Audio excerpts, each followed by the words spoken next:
entertainment, insights. Don't take life too seriously. Welcome to Brainsky Unleashed.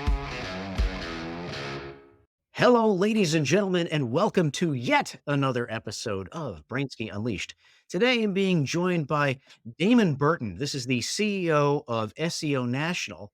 If you are unaware of Damon Burton, he literally was able to uh, overcome the power of a billion-dollar corporation, SEO, which to me is just amazing. I mean, most people can't do stuff like that. So, he's really like cracked the code. And I thought, what a really great opportunity to, get some knowledge and wisdom out of Damon and spread it. And so, Damon, welcome to the show. Thomas, I appreciate the intro and hello, and I'm glad to connect and thanks for having me. Absolutely. So, first of all, I have people that listen to my show who are small business owners, and small business owners typically are really horrible about things involving marketing. I mean, we just really suck at it, right? So, could you just give me like a real quick rundown of what is SEO and why should we care about it? Yeah, so the technical answer stands for search engine optimization. What that means though is, how do you show up higher in search engines for words that you can monetize, but without paying for ads? And a really simple way to look at it, especially if you're like newer to SEO, is it's just a credibility contest, and that kind of breaks down into three scopes. So one scope is how good or bad is your website built, and it's things as simple as does it load quickly and is it mobile friendly? Is it easy to navigate? And then second is content. You can only show up on Google for what Google can read. So do you clearly communicate what you offer and why you offer it better than the next guy? And then kind of the last category is credibility. Do other people talk about you? Do they link to you? This is why reviews are important. Do people link to your website and mention your brand? So between those three things, there's lots of subsets, but I think that's what's led to my success is keeping it simple in those three scopes. But the thing is, you just said keeping it simple in those three scopes, Mhm. but you also overcame a billion-dollar competitor. So, how does one keep it simple in those three scopes, yet manage to overcome a billion-dollar competitor's spend? So there's, I mean, I got a couple $1 billion stories. So we'll Only a start. couple. We'll Okay. so we'll start with the fun one, which was pre-agency, and then I've gone on to have the opportunity to work with lots of billion-dollar companies. But the first one is the fun one, and I think this is the best example, especially for like newer entrepreneurs or people that are newer to SEO, is because it will come full circle and illustrate the point of simplicity. What had happened was this was around 2006, and my wife said, "Hey, come in and watch the season finale of The Bachelor with me." And so I went and sat and watched The Bachelor with her, and then at the end they would usually do this cliffhanger where it's like, come back in a couple weeks and see who the new guy is. And this time they said, come back after the commercial break. And so I got thinking, well, why are they doing things differently this time? And so we come back and they announce this new guy, and I get in and I start trying to figure out on the business side, like, why are they talking about this guy now? And I could find surprisingly little information about this guy. And I got thinking, if I know how to navigate search engines and I'm not a diehard fan, yet I'm still struggling this hard, and there are diehard fans that don't know how to navigate search engines, that's going to be an opportunity. And so why don't I create the website to solve that problem? And so I sat down and created this unofficial Bachelor fan site. And within a couple days, I threw everything I knew about SEO at it at the time and was outranking $1 billion company ABC. And so I showed up number 1 for The Bachelor for that season finale, for that the next season, for all sorts of different Bachelor phrases. And what I did though, coming back to your point about simplicity, is I just solved a problem. And what the problem was people, fans of this gentleman, wanted easy to access, organized information because they ran into the same problem that I ran into. Is I could find a little snippet of text here and a shirt here, a hunky shirtless picture over here. And that's ultimately what people are looking for is biography information and pictures of this guy. And so I just consolidated and cited the sources and was like, here's an easy to navigate website that gets you what you want. And so ultimately, that's what we talk about. We talk about those three areas. And the first thing I said was site structure. Is it easy to navigate? Does it load quickly? Is it mobile friendly? And then I gave them what they were looking for, which was content, right? And so you basically aggregated the content of the guy of the hunk who's shirtless, his Mhm. name, his background, put it on a website, and was able to be higher than ABC on Google rankings. Correct. Yeah. I mean, there's a little structure updates here and there, but In how long? I mean, how short of a period of time? just days. I mean, that thing was like a lot of people. And that's another thing we could kind of touch on briefly is the scope of time, right? It depends on what the pain point is and the problem, and it's not to discredit, how awesome it was to rank really quickly, but you also look at your marketplace. And so what are the gaps in what they're doing correctly and incorrectly? There were certainly other websites that had more content than that site did. There were other websites that probably had more pictures, but the user experience was better and it was consolidated and it was simplified. And so depending on what the pain point is in your market, there are truths that SEO takes time, but it's largely because of the logistics of fixing broken websites and aggregating content. But when you compress time because you know what you're doing and what you need to fix and what solutions and text and content to give your users, you can compress that time. That is utterly freaking insane, though, that you were able to do that. And I mean, because I mean, what you're essentially talking about is, here you got a guy who's just watching The Bachelor with his wife. You pick up on just a slight difference that most Mhm, people would completely ignore, especially in today's world of I'm not going to watch commercials anyway. And mhm. so you pick up on this one little nuanced thing and turn it into a little side project that within days you overcome ABC on their own show on Google And made thousands of dollars, yeah. I and put make thousands of dollars in the process. Now, how did yeah. how did you monetize that? I just put AdSense on it. I just put display ads on there, it wasn't anything I was passionate about, so I wasn't gonna start making fan club T-shirts or anything, so I just did what I could passively, put some ads on there and let it run its course. So again, you made money off of aggregating a dude without a shirt in days Yeah, on a website because you structured it right, you made it a good user experience, and you threw AdSense on it. that simple. I mean, shut up and take my money. You know what I'm Yeah. saying? Like, Eh but I mean, I think about that and I go, okay, well, that sounds just brilliant, right? And so how does one apply that to what they do? Like, for instance, I operate in aviation, or I operate in mhm. the tax space, right? So, or I operate in a dental space. How can one possibly apply that and come up with something like that easily? Is there a way to do it Well, easily, or do you have to be Damon Burton to do it? no, I mean, the goal is to tap into where the existing demand is, right? And so, like, where you're in aviation or you're in dental, whatever it is, there's tools out there that you can use, and so you don't have to, like, wait for lightning to strike. You can go where the demand already is, and so there's tools like Answer the Public, Also Asked, SpyFu. All 3 of those tools are free. And what you do is you go in and you type in whatever industry you're in or whatever word you think you can monetize if you were to show up at the top of search engines for. And what it's going to do is it's going to tell you what people are already asking search engines. And so here's where people usually get things wrong is they hear content is king, which is true. And they hear you need to write content, which is true. But then they just write content for the sake of writing content instead of aligning it with buyer intent or aligning it with pain points. And so when you can come in and use these tools, it'll tell you what people are already asking search engines. And within that, you look for the things that you go, hey, I can answer that. And not only can I answer that, but it's relevant to bridging the gap between the pain point that they're implying in that question over to the solution that my product offers. So don't write content just for the sake of writing content, be intentional about it. Because one intentional piece of content could outperform 100 random unintentional pieces of content. We consistently have clients that we write content pieces for. One I can think of right now is a client in Las Vegas who's a personal injury attorney. So huge marketplace, and they consistently show up. One of their blog pieces, not their main site, but a blog piece that we did about car crash statistics in Vegas.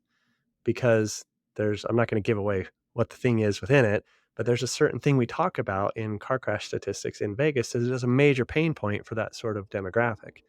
And so people are searching that pain point because they had it happen to them. And so an authoritative website comes up and goes, hey, you're not alone. You're right. Here's statistics about it. And they go, well, these guys speak my language. They knew my problem before I knew my problem. Instant credibility. Yeah. Brainsky Unleashed is powered by ProfitMax. Did you know that 93% of businesses overpay on their taxes? Do you pay too much in taxes? A recent study showed that businesses are overpaying between 34 and 71%. ProfitMax is proven, legal tax strategy solutions to reduce your tax burden. I'm not only a client, but I even joined the team to help other business owners, just like me, pay only their fair share and nothing more. Go to profitmax.co. That's profitmax.co. profitmax.co to find out more. You can even connect with me there, as you should. And I'll help make sure that your tax bill is legally as low as allowed. Profit Max. Keep your cash. So I think I get what you're saying. And again, the layman in me, who's quite excited at the moment, I'm literally sitting up in my chair, just is thinking, okay, well, this is fascinating. I want to test this. I want to go to these sites. And, but I want to put in something like, I operate in the tax space, but I mean, in the tax space, we could talk about things that are not probably being searched widely. Like, for instance, you talk about, car crashes in Vegas. I mean, who isn't getting car crashes in Vegas? Everyone goes to Vegas, gets into a car accident, needs a personal injury attorney because they're all idiots on the I'm road out flying to Vegas tonight, and there. so I Be hope. safe, you know, buckle up. Um, make sure that the airbag is working in the car because that's what happens in Vegas. Everyone knows. I mean, you can't even get car insurance in Vegas because they're all idiots and they all crash into each other. But, so it's like, what if I took something a little bit more nuanced, a little bit more off the beaten path, right? So like people pay too much in tax. We know this. Everyone pays too much in tax. How many people are actually searching that? And what are they actually searching? And like, what would you even put into it to actually get something out of it that you could use? Because like with one thing that I do is, I help people save money on their taxes. So like, or help people become more profitable in their business. And there's different ways of doing it, but the different ways of doing it, God knows nobody's actually searching it because they don't even know it's a problem for them. Like, how would you even go about something like that? I think there's a lot of people that think paying too much in taxes is a problem, and there's a lot of people Of searching. course. Do you think? I mean, maybe I don't know. Maybe I got to go to these sites and look it up, and No, then how would I you know even with query the site? certainty that people are searching it because I'm one of them. So, what you do is like this is an example where you have to remove yourself a little bit, right? I think your example is actually pretty dead on, but Of let's course, say it's. because I'm a badass, Damon. I mean, Of come on. course, because you're a badass. So Yeah, let's pretend you're not a badass, and let's pretend that there's a gap in between. Let's say you're too in the weeds, they say, yeah. and so you go in there and you can connect the dots. And so I'll give you a couple examples. Like one is Google has a tool called autocomplete. So as you just start typing your query, it's going to go, "Hey Damon," based on the majority of other people that start this sentence with those first three words, they end up typing these other three words after it. And so you go in there and you can type, "Am I paying too much for?" And it's probably going to say taxes is the very next one. Or you can say, the opposite of that. You start typing in, "How do I reduce my tax liability?" And so Google Autocomplete will tell you what your customers' pain points are because it is telling you what other people are searching. And then you can take those and then you can and layer that into something like SpyFu. And then SpyFu is going to extend those queries and it's going to go, "Hey, if you think of that query, then here's 10 others that people also ask that are similar." And then you can take those and then you can nest it deeper and deeper and deeper and then go into something like also asked or answer the public, which will give you the full sentence format of what they're asking. And so you just need a seed word, a starter word. So just go to these tools and start typing in the things. And you'll probably only have to type in two or three before you go, "Oh, that clicks. Now I get what my customer's mindset is. And now I get the perspective I need to go." All you really need to do is identify a path.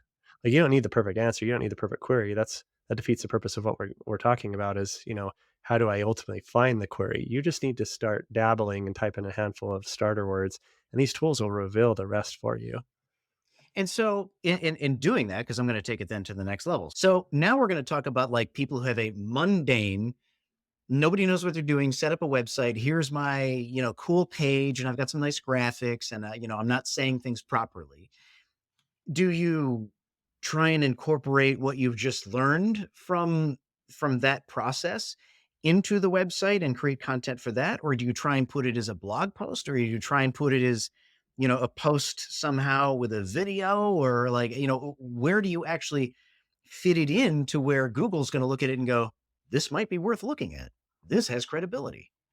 So written text always performs best for a couple reasons. One is because it's readable. So Google can immediately digest it and interpret the verbiage instead of, it being for up to interpretation in a graphic or a video.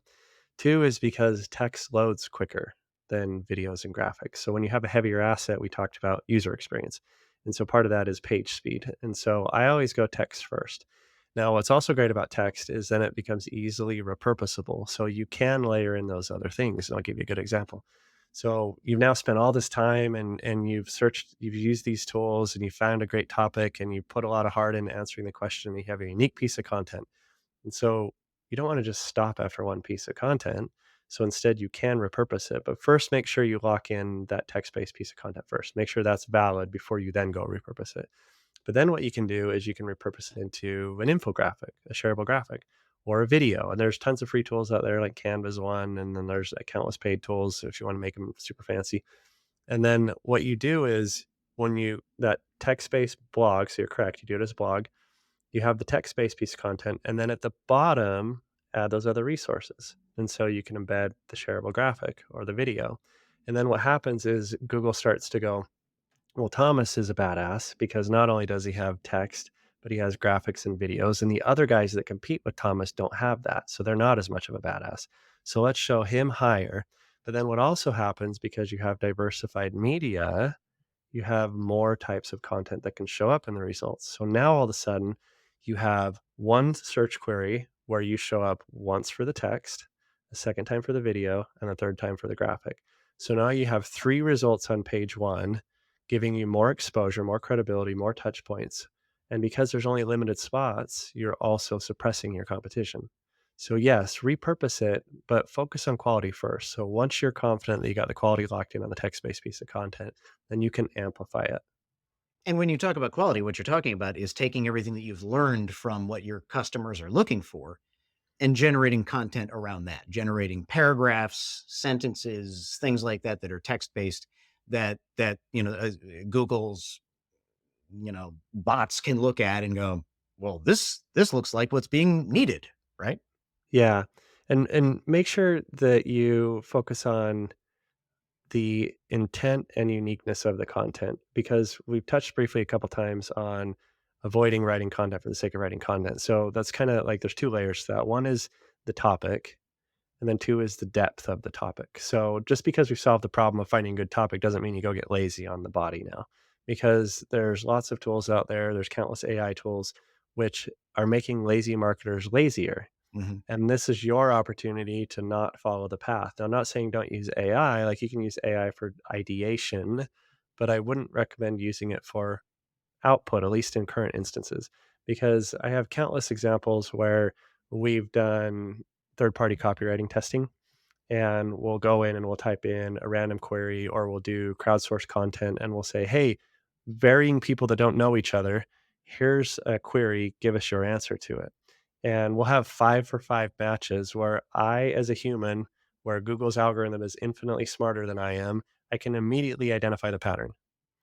And if you run these tools through like a plagiarism checker, they come back just fine, or some sort of uniqueness checker, they come back just fine.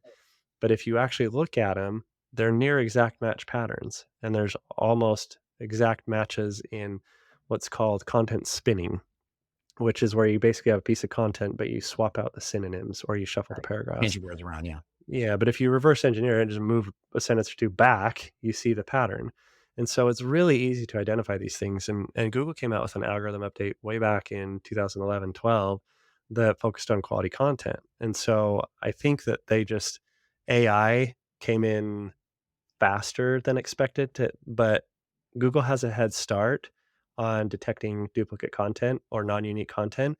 I think just the flood caught them off guard, and I'd be willing to bet that any day there's going to be like a 2.0 version of this algorithm update that's going to come in and nail a bunch of people that are just getting lazy with mass producing AI content. Oh, I have no doubt. So let me ask you this: how familiar are you with Chet Holmes and the Ultimate Sales Machine? Vaguely, I know the name, I know the Oh, product. That's the end. all right. So one question I have for you, whether this would be worth it as far as content goes, because when I try and whether it's yeah, say an email or a website or a post, I try and lead with something that's educational, something of quality. So, for instance, today I was trying to help a doctor, a general practitioner who's trying to also help hundreds of other doctors understand that they have a problem, right? So, in the medical field, GPs are working harder and harder, and they're not really making a lot of money. So, they're seeing 16 to 20 patients a day, but their take home, if their revenue is $150,000 a year, after they take out all their expenses, they're basically walking home with about $60 to $70,000 a year. but busting their butts and getting, lonely, depressed, suicidal, all these other things. So I pulled up some data for her. And so like I came up with something, it's called a stadium pitch. And I said basically something along the lines of, did you know that uh, X amount of, what was it? Did you know that 69.2% of doctors currently are suffering from, loneliness and depression due to burnout? And a recent study showed that of that 50% did blah, blah, blah, and of that blah, blah, blah, blah, blah. So it was very factual based. Mhm. Would that be good for SEO content or that is not good for SEO content? Well, it depends on if that's your audience. Is that something that So solves your audience's for her, problem? that would be like, her audience. She's trying to Yes. reach other doctors to say, I can help you get out of this rat race. So if you're a doctor who goes, how do I monetize my practice? Then, that's probably suitable because then they're going to see that they have a problem. Yeah, that's great because the statistical data always performs really well because other people don't do it. And Interesting. so you're bringing something unique to the table. And the other thing is you got to think about readability. Like most people scan content. Mhm. And so like if you have a wall of text, people have to scan it before they decide they're going to go back to the top and commit to reading the actual text. But data is awesome because data by nature is usually fragmented. And so usually it's like a paragraph and then an image, a paragraph and a chart, paragraph and then, whatever. And so data always performs well because it solves multiple problems. One is that it talks to me as the ideal candidate. Two is that it holds my attention because visually it's fragmented. And because it holds my attention, three, it helps solve Google's algorithm or one of the metrics where it's like, are people staying on Thomas's site? Right. And so Google will pay attention to the sticking time. And so because I'm sticking longer, it goes, well, that person liked it. So let's show it to more people. And for the same reason, the other person's going to stick longer because they're reading interesting data. And so that solves multiple parts of the algorithm and user experience problems. And so data always performs well if you take the time to find the data yourself and create it. That's it. So I'm going to segue because, we started this conversation with you overcoming ABC, doing it with very basic principles. Three basic principles. I mean, I think I'm a badass. Look at yourself, right? So then you mentioned AdSense. You monetized this. Now, can you do something like that based on, this is my company and I help people with taxes, or this is my Mm. the doctor's office and, come to my doctor's office because we're a great doctor and, we offer direct care and, you can get an IV or something to, make yourself feel better or something like that. Can you use AdSense for an application like that? Or that's like that's just going to Uh, make you look terrible. no, I wouldn't do that in that case. So I'm glad you brought that up because it's a different situation and it's also a different time. And so the situation is different because I did not have a product. And so if you have a product, when you run ads, here's how ad works: is Google, especially AdSense, is Google scans the site and goes, "What is this page is about?" Oh, it's about um, solutions for doctors. And so let's show them solutions for doctors. So you're almost guaranteeing that you're going to show your competition. And then even if it's not your competition, regardless if it's a direct or indirect competitor, whoever, they are now leaving your website. So Right. which would you rather have them convert or you get a couple cents on a click? You probably want them to convert. So it's not the ideal scenario, but for me it was because I didn't have a product. Now the other thing is that was in 2006. And Google looks at websites differently now. So if you have a website that's AdSense heavy, even though it's Google's own product, they're not going to show it as well on the organic side. So the real win is organic SEO. Yes, yeah, like do it with the intent of um, converting on whatever it is that you offer. What advice do you advise for making sure people convert? Keep it simple. It's so funny because it's always the most simplistic things are the answer because so what helps with conversion rates is truly keeping it simple. And so and I'll give a couple examples. One is in the design as a whole. Generally speaking, simplistic designs consistently outperform overly stimulating designs, and it's by definition. And so you can come to a website and if it's overly stimulating because it looks super pretty and amazing, all right. Are you trying to win an award for your design or are you trying to convert people? And so when somebody comes in and you have like these flashing images everywhere and videos and the latest interactive thing, it's distracting. And so the opposite of that is a really bare bones, minimalistic, clean white space website. And the reason why those perform well is because I only see what you want me to see. I come in, there's text, and then there's an orange button. There's only one orange button. I'm going to be drawn to the one orange button. So there's countless studies where it's like the more you remove, not add, the better your web design converts. And what should that orange button be saying? I mean, is it fill out my form or go to my this? Like what is the best thing to do with the orange button? Well, it depends on if you're a product industry or service industry or what There you what go. what you're in, because it could go to a call to action, it could go to a form, it could be a click to call. And so, do you want to convert them by getting them on the phone as quickly as possible? Whatever it is you want to hold their hand to guide them to convert quickly is whatever your single call to action should be. And make that the one orange button. Mhm. The great news for everyone who's listening, as they all should, and obviously because this interview went phenomenally well, and I think Damon would agree. So you're going to share it with your 35 billion, LinkedIn viewers, as you should. Uh, Great news is you provide this as a service, don't you? I do, Isn't yes. that amazing? That is fascinating. So tell me about your service. Hey, we do it all. I've learned over the years that clients are busy doing what they do, understandably. And so we come in and take it all the way off their hands, not only because it performs better, but it makes their life easier and my life easier too. So as you have an agency, take me through real quick. What would it look like? I'm a small business guy. If you can mention anything about, prices start at or not, that would be great. But if you can't, I understand because everyone's got to be different. But what does the flow look like? I come in and I say, Damon, take a look at my site. We both agree it's complete trash. Obviously, it's going to need to be redone because you're not going to look at it and go, Tom, this is the most perfect site I've ever seen. I'm not going to work with you because that's not how you would do business. I would never do the same. Clearly, there's got to be something that can be fixed. And so you're going to say, Tom, clearly your site is trash. And we're going to do blah, blah, blah. And we believe that we can go from point A to point B to C.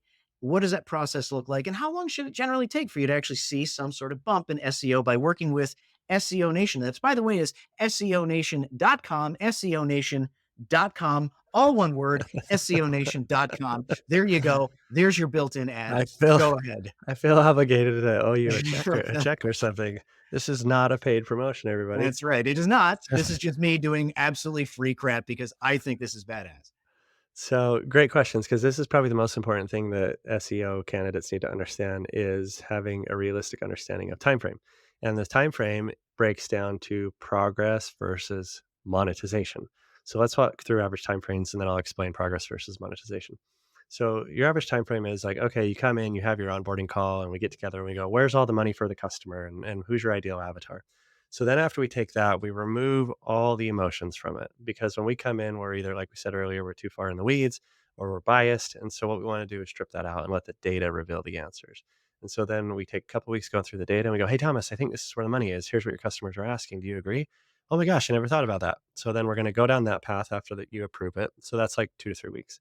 After you approve that, then it takes us another 2 weeks to build out the content calendar, because what do we want to do?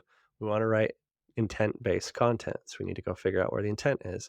So you're 5 to 6 weeks in for us to just to lay the foundation and establish a baseline. What's also going on during that 5 to 6 weeks is the dev team goes in and fixes all the structure things. So you talked about, is the website a mess or is it salvageable? So most websites are pretty salvageable unless it's on an old school platform or it's just Frankenstein and it would take more time to fix it than to just tear it down and start over. I don't like being the sales guy coming in and going, you have to always buy another website. So if we can salvage it, we're going to salvage it. If not, then we're going to build one from the ground up. Okay, so now we're 6 weeks in, we have our website fixed, we have our content calendar, then it becomes a content machine. So this is where most people fail to communicate on the SEO side or fail to understand on the customer side, is why it takes time, is because you're building up the credibility of your website. So the logistics behind how much time it takes to write content, publish it, distribute it, waiting for Google to see it, it just takes time. And so this is where progress versus monetization comes in. You can see progress in 6 to 9 months, but you're not going to monetize it for probably 12 plus months, because everybody only goes to page one of Google. So few people go past page one. And so this is the difference of the progress and monetization, is you'll see your website go from oblivion from when we started to then you'll see it pop up on page 10, then you'll see it go to page 7, then you'll see it go to page 4. So you will see significant progress within just a few months, But until that gets to page one, you're not going to monetize it. And once it goes to page one, that's when everything changes for you. Correct. All right. So really you're looking at this is about a year-long project. That's the average. You'll have some home runs. Some industries take shorter time, some take longer, but that's a pretty conservative timeline to go, hey, unless you can at least commit to that, don't start. Now, I'm going to ask a very basic question, which it's sort of like on backwards, but I forgot to ask it before. Mhm. If we're putting, if we're trying to do SEO content, it's all about the text. Putting putting something that's SEO related in a banner is not effective, is it? No, I'm assuming by banner you mean some sort of image or image Yeah, carousel. I have websites with banners and it's nice and colorful, and maybe in the Mm. banner it would say, I'll go back to the doctor, example. Like, if we wanted to gain the attention of a doctor, we probably wouldn't want to put in the banner, you know, 69.2% of doctors are lonely and, are at risk for suicide. You probably There don't want that there. You probably want that in the text, right? Yeah, you want it in readable text, but, it's interesting you bring this up because this is actually, th great to cover for a different reason. So there's an article, if you search Yoast, Yoast, search Yoast, sliders suck. So Yoast is the company that authored it. The topic is about why sliders suck. So sliders, carousels, banners, things like that. So there's statistical data that shows nobody cares about what the next slide is. And I'm betting everybody listening right now, when you go to a website and you see like a rotating banner of carousels, you're not waiting and hyper curious what the next thing is. You're just I'm moving that on. guy. I'm that guy. I literally will You watch. want, yeah, Yeah. whatever. No, so I'm the most one. people, other than Thomas, Yeah, I'm the one. most people don't look at banners. But here's the other thing is they also are generally not mobile friendly because you have this huge large image, which goes to the next point is you have multiple large images. One large image slows down the website, so multiple large images slows it down even more. But then you also need to add in the code to rotate the images. And so Mm. the code to rotate images slows down your website. So now we have a slow website that nobody cares about that makes it not mobile friendly, and so sliders and carousels have all these statistical reasons for why they have disadvantages in return for no advantages. This has been fantastically educational, Damon. Thank you so much for joining. Do you have any last parting words for the audience? No, I'm just honored to be in your beautiful presence of your face and your badassery, and it's been a privilege. I appreciate the opportunity. Thank you, Thomas. I'm in love. Thank you, Damon. I appreciate it. And again, for those who really need to do it, and by the way, is every single one of you business people out there that has a website, every one of you, SEOnation.com. That's SEOnation.com, SEOnation.com. Go there now.